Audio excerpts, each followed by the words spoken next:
I really think Stephanie Jenkins may have missed her calling in life. I think maybe she should have been an English teacher because her English skills are just so superb. She speaks so eloquently and she's just so highly intelligent. She posts a short video over on FB and she captions this: I be doing the most with sweets. See what I mean about her English language skills? They are top notch. I be doing the most with sweets.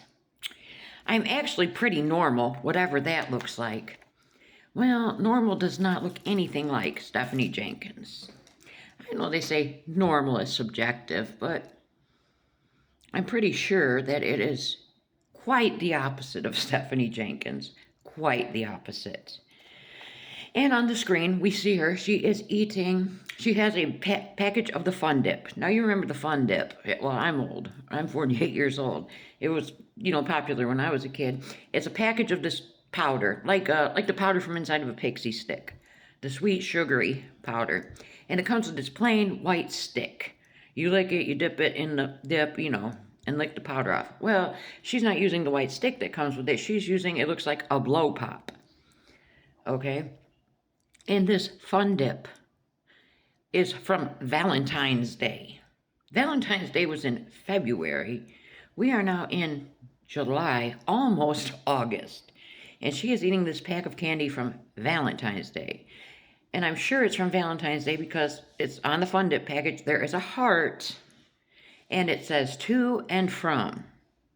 And I remember around that time, Drew, because her birthday was around that time. Stephanie Jenkins' birthday was somewhere around that time. And Drew had bought this candy on clearance sale. I remember it. Because she had posted about, one of those, my man is such a good man. He brought home this candy and whatnot. And that Fun Dip was in there. I remember this vividly. So anyways, she's eating this Fun Dip. And it's like a purple sucker, or I don't know. It's making her mouth look purple, green, I don't even remember. I was so disgusted watching it.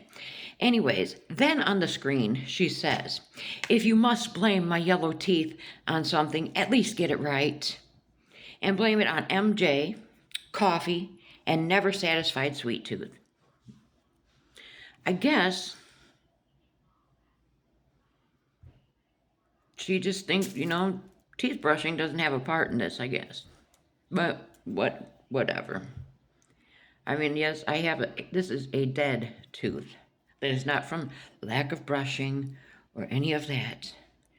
It is dead. The nerves are dead, therefore discolored. Okay, let's just clear that up.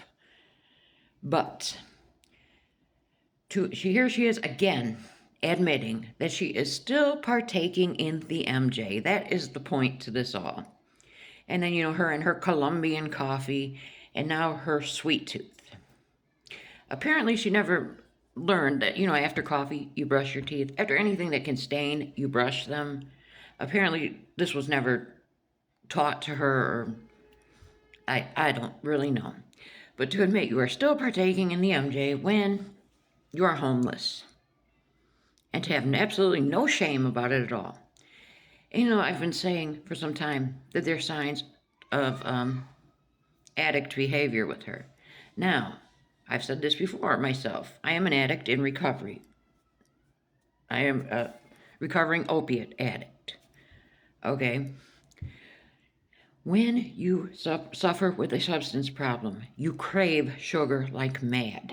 To this day, I still crave sugar like mad.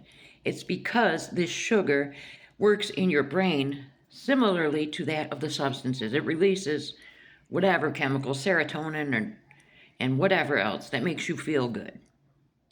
So this here, with her never satisfied sweet tooth, gives me just one more reason to believe that she has some sort of problem besides MJ. I would suspect it's something much harder, because that is a sure sign of it. I mean, of course, there are just people that have a sweet tooth. But I am pairing this with all of the other signs. The the manicness, the strange rants, the paranoia we see from time to time, the nonsensical thinking she has. You know, there's just, you pair it with everything. The lack of any relationships outside of the family, the secretiveness. Those are all very clear signs. But this was the content she decided to give us today. This is the content that is supposed to save her family and get them out of homelessness and get them into housing. I think that, like I say all the time, I think it's time to consider getting a job. Something with a verified, guaranteed income, because this is not it.